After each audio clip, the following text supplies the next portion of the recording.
kabarin'ny mpanakanto.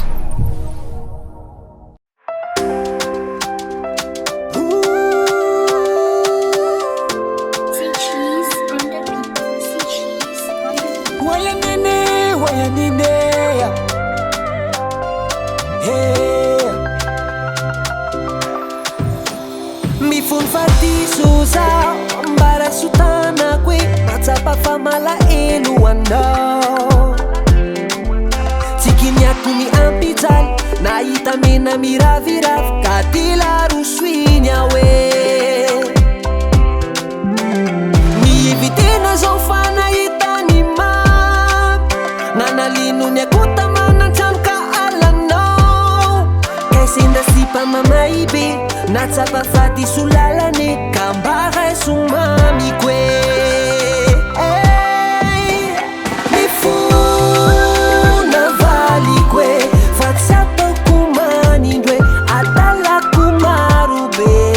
Famnoza tombe tombe Aminoza kale kale Fatakwi ya mami kwe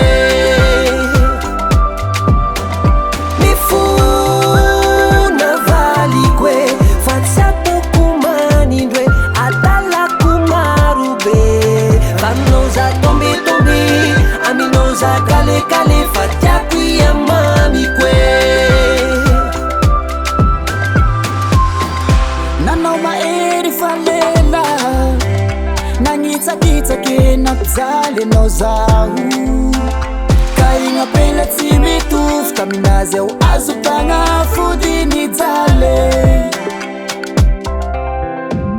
Ranu mashuna ulatsa kitsina sakutika le mamane Amizawo matsapa famaneng Kepuda mina uza unen Kam nyangave Nyangave Bamamela Mifuna vali kwe Fatsata kumani njwe Adala kumarube Famina uza utombe tombe Amina uza ukale kale Fatyaki amami kwe Mifuna vali kwe Fatsata kumani njwe Adala kumarube Famina uza utombe tombe Amina uza ukale kale Fatyaki amami kwe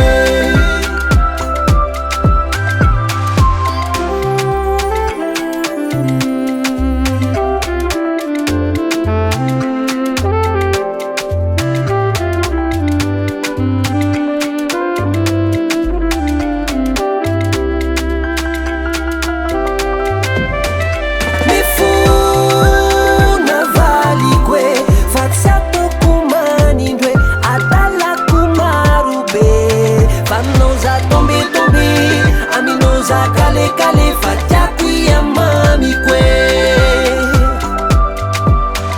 Mifu